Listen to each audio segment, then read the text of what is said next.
Good morning, everyone. Hope all is well. So, today, super excited about going live with Gary Hersham, the founder and owner of Beach and Estates, who is going to be joining me today. And we're going to be asking him questions about how he has gone on and achieved so much success in the UK real estate market, the London real estate market, and the markets worldwide as well. So let's just send this over to him right now.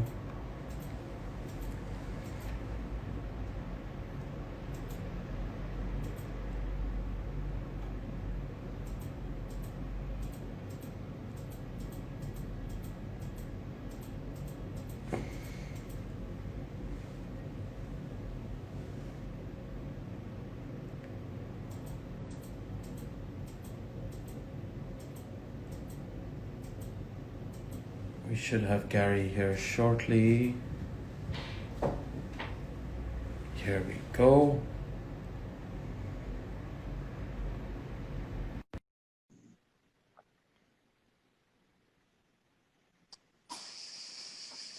Gary, How are you? good, and Hold on, let me yourself? try and find a way of propping this up. 1 minute. Sure. Hold on a minute.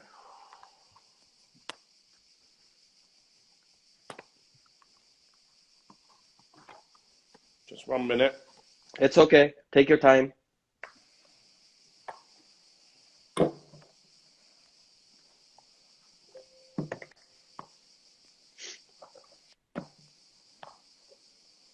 That's not working. Rat. Giusy, posso avere un bicchiere per cortesia? O una tazza, uno delle due, per mantenere il mio telefono?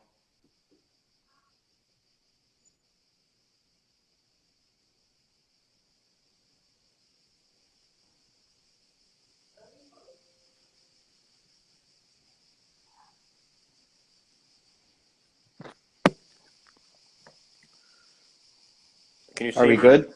Yes, I can see Wait a you. minute, I'm waiting for a... Sure. Sì. Penso di sì.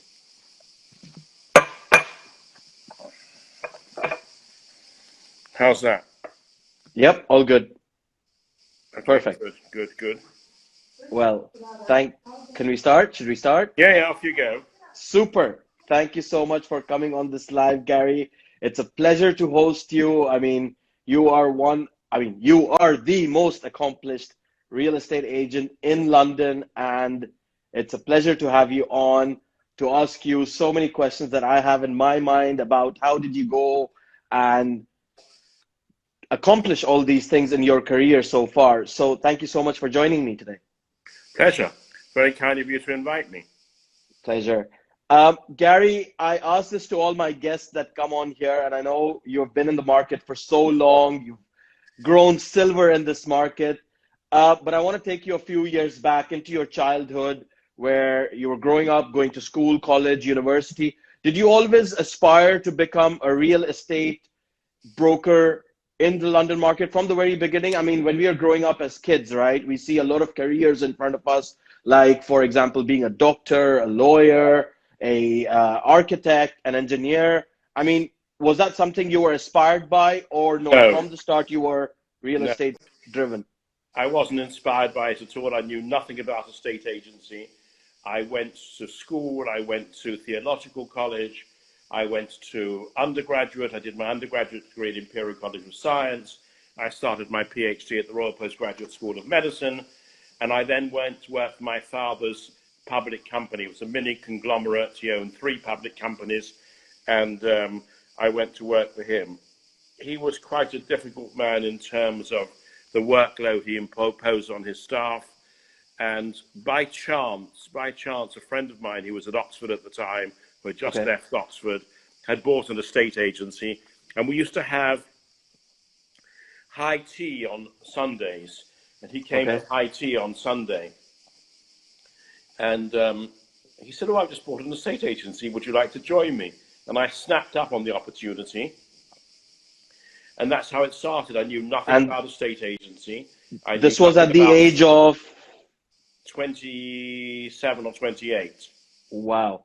And I mean, going through all those studies in your time, I mean, you did the bachelor's, the master's, the PhD. I mean, why didn't you pursue a career within your education, and why did you go for real estate? Well, my late father one of his divisions was in property. Okay.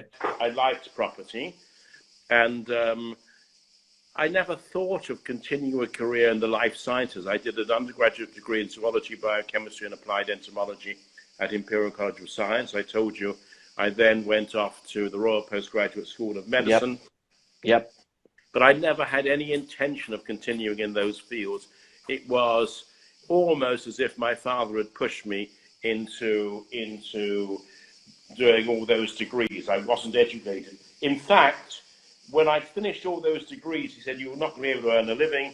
Now you've got to do a law degree or an accountancy degree." And I'd really had enough. I'd really had enough of all those things. So the opportunity arose to my friend Eric Pereira, who is still my friend today, and And then, I mean, when you that's started what at happened. this, That's what happened.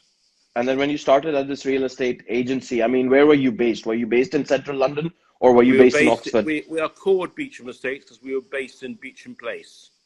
Okay, so that's how it all started for you at Yeah, Beecham Place. in 78 or 79. I don't remember the year. I mean, when I started my real estate agent, I was based at home, but then my first office outside home was Basil Street. And after Basil Street, I moved to Beecham Place. So there's some sort of similarity between us, Indeed, there is. just on that part. So coming back to your career at Beecham Place, how was it going into real estate? And at that point, I mean, 27, 28, you're at the age of 60 today. How was No, it I'm not. working? I'm 67 today. Wow, 67. Amazing. Um, so how was it working at that time in real estate? We didn't have Zoopla, we didn't have Rightmove, we didn't have websites, we didn't have the internet. How was it for you to go out and find a property, to go out and do a deal? Where did you go to find your stock, and where did you go to find the client to buy that stock? Well, it's very simple. My father was chairman of a public company. I Okay. was introduced by my father to many different people who were in public company life, Okay. and I did lots of deals with chairman of public companies. Gerald Ratner, for example. I sold Wow. Gerald Ratner's house. Michael Green. I sold Michael Green his house, Wow. one of his apartments, and his house. I can't remember many of the others, but plenty of chairman of public companies my father introduced me to, and I managed to put deals together with them. How was it during that time for you? And how did Exciting. you, it was exciting. And Yeah. when you came about with all this internet and Zoopla and Rightmove, were you quickly adopting to that, or no, you were like, you wanted to go through the Well, old let's get it in fashioned? order. The Yeah, internet came way before Zoopla and Rightmove and everything of else, course. years and years and years beforehand. Yeah. And um, I don't think anybody in the very initial stages took it terribly seriously. All of a sudden, just like mobile phones and car telephones, Of course. all of a sudden, these are instruments that we can't do without. Yep. And then how was it during that time for, or within the adopting those things into the property world? The reason I ask you this because you've been there, you've throughout that time, from when you were doing it manually, then using the internet, then the mobile phones, and then Zoopla and Rightmove. So how was it adopting to all these things during your time at Beecham Estates? What do you mean? As in, how did you adopt yourself with all this technology within the property world? Naturally. And you were pretty open to doing this. I certainly wasn't against doing it. Okay. But did you like the old-fashioned way of doing it, or do you like the new modern Well, way I of still doing it? use both. I still have hard copy diaries. where I make Wow. my notes every day. I still have a day book. I have a day book. And do you think that agents in I these have a times day should? book which I use all the time.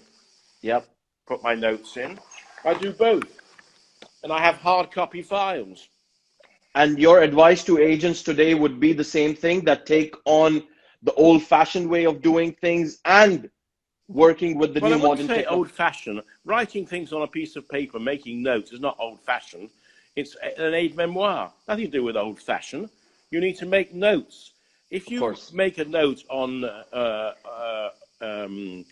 your computer, on your emails, or whatever, however you want to make it, you have to remember where you put it. In Of my day course. book, I just go through it and I know who's looking for what or buying what. It's very simple. Of course. Um, and then now that when you went through with Beecham Estates, and why did you move from Knightsbridge to Mayfair? What was the reason for that?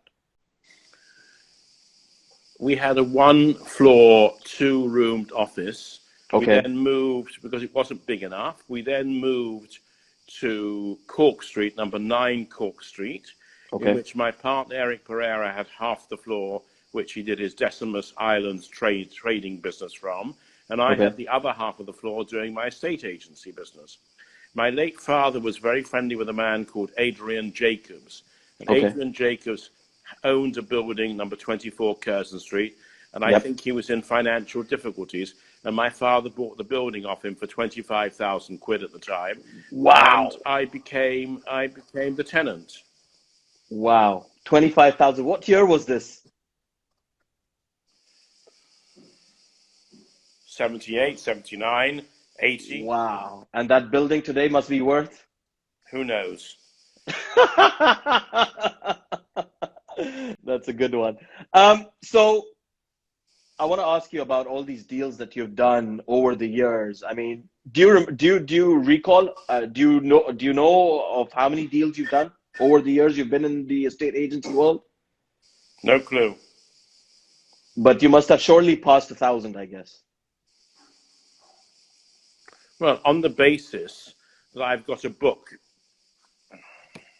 Can you see that? Yep. Can you see that? 40 years of Yep. Beecham Estates. And if you've Absolutely, I got can. one deal, I've just chosen one deal for the last 40 years.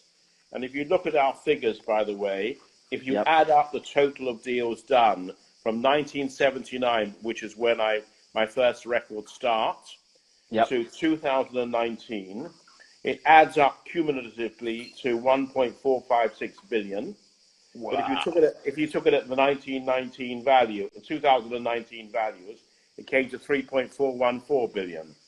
Wow. I've Wow. no clue how many deals we've done over the years, but we've done plenty of them.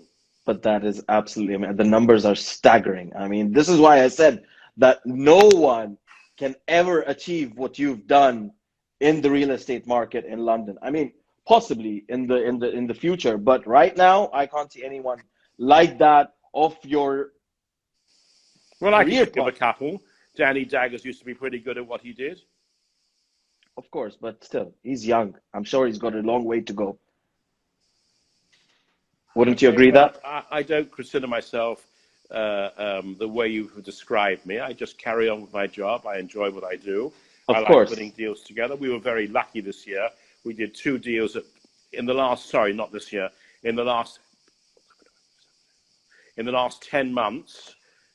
No, August, October. In the last 9 months, we've done 2 deals, one at 200 million euros and one at 210 million sterling.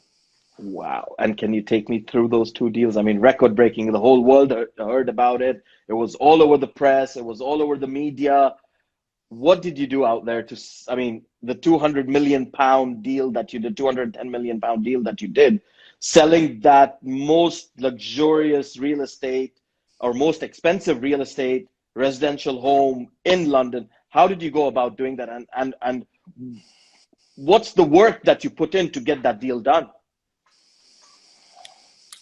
The truth is, the higher you go up the scale of price, the easier it is to do a deal. Is it? Very much so. Wow. And frankly, the company let's put it this way. The company who bought it, we knew quite well. I knew the managing director very well indeed. And they wanted to do some residential developments. Okay. So I thought to myself, let's show them this building. Well, it wasn't easy to get into, and I showed them the building, and they said, it's not for us, but our chairman would like to have a look at it. Okay. And the chairman went and had a look at it. Everything was done. They're a public company, so everything was done on a very formal basis. And within a matter of weeks, we'd agreed the deal. Absolutely amazing. And it took about, because it was a corporate purchase, about 8 weeks to get it exchanged. We got it exchanged the end of October, or the beginning of November last year. And completed in January 2020? No, completed on 25th of February 2020. Okay, just before lockdown. I mean, you say that as you go up the numbers, it's very easier to do the deal.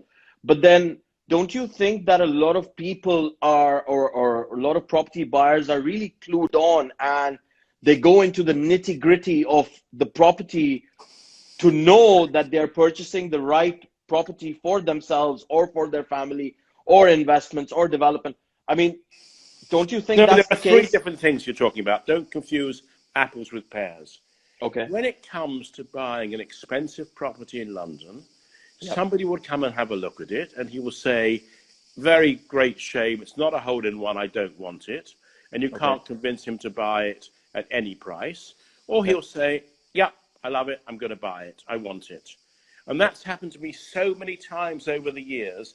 And from the time they see the property, the time the interest is generated is de minimis. It happens almost immediately. And they are not people who need to pay attention to detail. People in the company or in their office or their private office deal with the detail. Of course. And do you think that right now, where the market is today, with all this lockdown and COVID that's happened, and do you think that there has been a growth in the market, or the market sort of slowed down a bit, or frozen? I mean, how has the market treated you? We did extremely well during the lockdown period, and I think we sold 8 or 9 properties, and we rented one house at £40,000 a week for quite a long period in the lockdown. It is slower now. No 2 ways about it, it's slower now. And why would you say that it's slower right now? I mean, lockdown should have been slower. People are waiting to see what's happening, to understand what's happening with Brexit, to see if this thing goes through properly. The stamp duty, of course, has helped. Certainly has helped. And there's a saving, pretty much a saving of 15,000 on decent purchases. Okay. So do you think the market is going to... Hold on one second. Sure. So right now, you feel that the market has slowed down, but then I thought we already dealt with Brexit before, right? So why is Brexit... It's the final throw of Brexit, isn't there? There's the final throw of it. And what do you think the final throw is? I think it'll be fine. I think we'll sail through. And we'll be back on the mainframe of the property market in the world. Well, COVID hasn't helped us, has it? Oh, no. So Gary, you also do London real estate. Where else is Beecham Estates around the world, if you can tell the viewers? Our latest 2 offices, and the one I'm going to see tomorrow, is in Saint-Tropez. Okay. And we have a new one in Tel Aviv. Yep. Hopefully there'll be no further lockdown there. I mean, there's lockdown everywhere. There's lockdown in Barcelona, lockdown in Australia, probably lockdown in Israel. And are you planning to go to the Far East as well in terms of opening up your branch, like for example Hong Kong, China, Singapore? With this pandemic as it is at the moment, it's not on my agenda. My next agenda is probably another office in prime central London. Okay. And then perhaps Portugal. Wow. So all these luxurious locations that you're based in. How and you manage all these offices, right? No, I don't. Jeremy G does. He's our managing director, and he's absolutely brilliant. He was managing director and the director of Glentree Estates.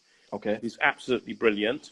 And my job is purely selling. I don't do any day-to-day work. I don't do any day-to-day back of the house work. I simply sell property. And when it comes to choosing all these locations, he just comes up to you and says, Gary, we've got to do this. We've got to be No, based there. it's a joint decision. Okay. But on the basis that one has a managing director, one has to rely on him. And he's very, very good at what he does. We together chose the Tel Aviv location. My French office chose the Saint-Tropez location. Okay. And the next office in London we'll choose together. Absolutely. I mean, I wish you all the best for that. I mean, you've achieved so much in your life. It's really hard to capture all of that into 30 minutes of conversation with you. But we all saw you on BBC once in that real estate documentary that BBC did. How was that experience for you? Say again? How was the experience of being on BBC, showing people around the real estate world in London? Very pleasant. Part of a day's work. You're talking about Under Offer, are you? I think so. It was a few years ago where you were featured. Douglas and Gordon was featured, and there were a few other. I was on all 6 series. Yes, of course you were. 6 episodes of the series. Absolutely. I mean, they couldn't take you out even from one episode. You were that charming on there. I thought they thought I was quite rude, actually. Oh well, it's how you see the glass of water, right?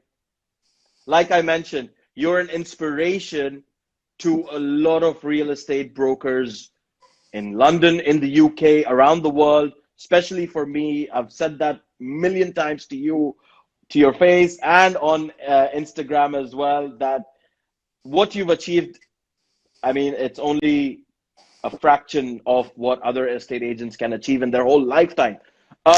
So before we go, I do this with all my guests that come on here. We've gone through a lot of negative sentiment over the past few years, especially right now with COVID, lockdown, and all that kind of stuff that's happened to us. A lot of businesses went bust. A lot of people lost their jobs. Being made redundant wasn't that pleasant either. What positive advice would you like to share with them so that they can take that positive advice on board in their life and move forward with life? Well, I think the word positive is the most operative word in your conversation. I think people always have to be positive and not negative. Like you said beforehand, the glass is always half full. It's never half empty. You have to be very positive. You have to have direction. You have to be precise and accurate. You haven't got to give yourself, you can't make excuses for yourself. You can't delay things. If you say you're going to do something, do it. If you say you're going to do something, you don't do it, well, woe betide you. My philosophy in life is very simple. If you're going to do something and you say you're going to do it, carry it out. And don't say you didn't have time, you didn't like the idea, or whatever it is. Of course. I believe very strongly that you yourself are the person that motivates yourself. Absolutely. And if you have enough motivation and enough drive and enough strength of character to carry out what you say you're going to do, and don't change and chop and change in the middle of doing something, you will succeed. Well, Stick with it. Stick with it.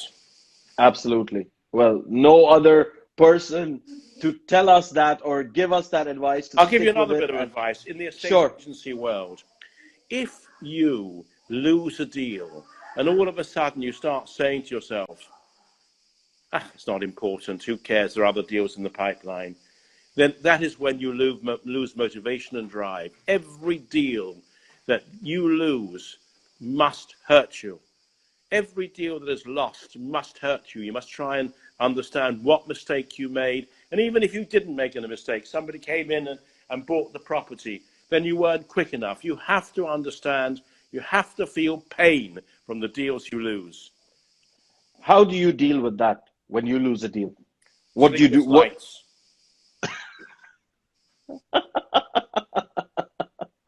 Apart from that, how do you motivate yourself? Well, let me give you a real example very quickly now. Yeah. I was out with a chap whose initials are KG, quite a famous American.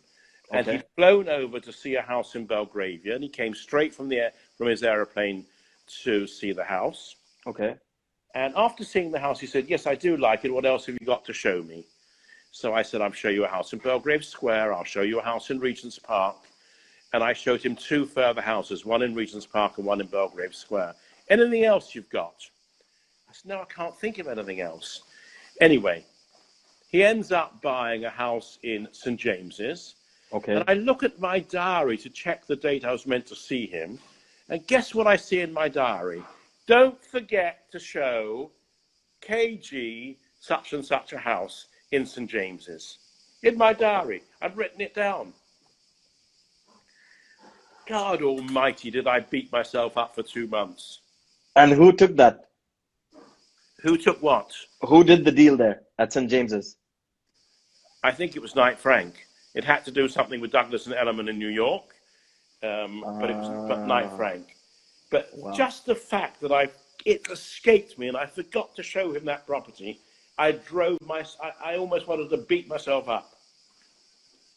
I mean, I don't know what to say out there, but it's really aggravating when you have a diary and you write it down and you don't show that. I mean, it must have, and there's no one to blame, right? There's no one to blame out there. Yeah, there's blame me. I blame myself.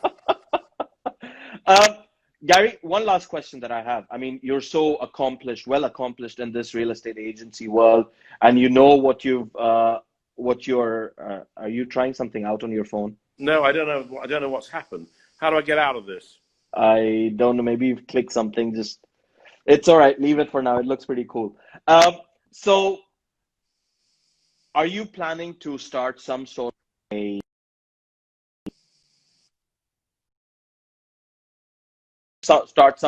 a academy for real estate brokers to come and learn the trade? You know, there are a lot of youngsters, a lot of young generation people out there who want to start in the property world, but they don't know how to or what to do. Are you starting some sort of academy? Or is that in your plan to do that one day? Maybe? No.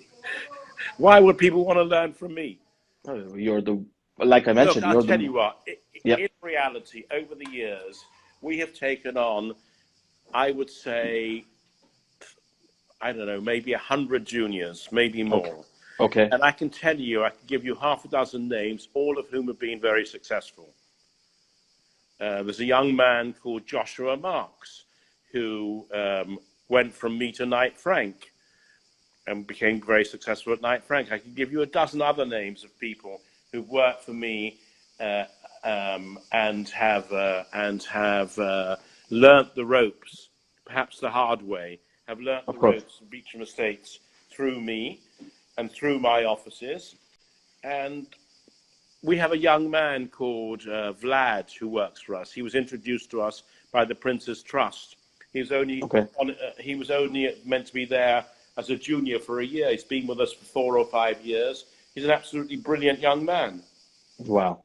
Wow. I have a son of a friend of mine whose father I did my very, very, very first deal with, believe it or not, in 1978 or 79. I sold a 6-bedroom, 6,000 square foot flat for 260,000 quid, imagine, fully modernized. And he asked me, "Can my son come and work for you?" I said, with pleasure. His name is Yahya Swalem. Okay. What a clever, intelligent, diligent, successful salesperson he is, I cannot tell you. I cannot tell you. We have a wonderful team at Beecham Estates, a wonderful team, and we're a family. I'm sure you do. I'm sure you do. But so, Gary, although I've got no intention of opening a Beecham Estates Academy, I certainly will take lots more juniors on to work for us. Any juniors on here, any estate agents who are looking to join Beecham Estates with Gary to learn from the man himself, hit up Beecham Estates. I'm sure he will look into it. But thank you so much for joining me today, I meet Gary. everybody, by the way. I won't refuse anybody an interview. Never, never. He's never refused me anytime. And I really appreciate that you've come on here to share the knowledge, the positivity with us today. It's been an absolute, I can't tell you from the bottom of my heart how much I appreciate you coming on here and sharing all this with us today. Thank you so And much. I'm very touched and very grateful that you invited me. Thank you very much indeed, Murtaza. Thank you, Gary. Bye. Take care. Bye-bye.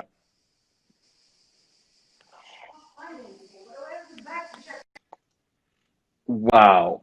Absolutely amazing. What a man. What an individual.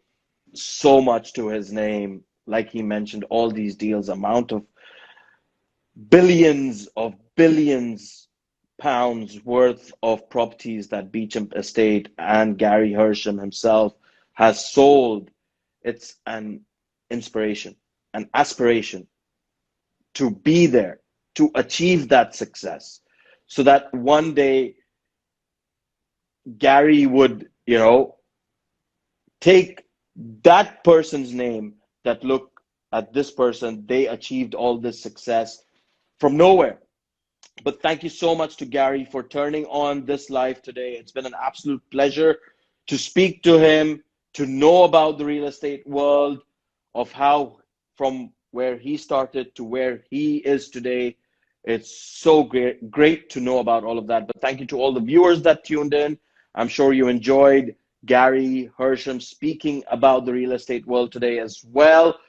Do join me today later on in the evening, where I've got a success coach who's going to be joining me on my live session, talking all about how to go about and achieve success. So thank you so much to everyone. Have an amazing Monday, whatever you're doing, and enjoy. Got a question here, but see you later. Thank you so much, everyone. Take care. Bye-bye.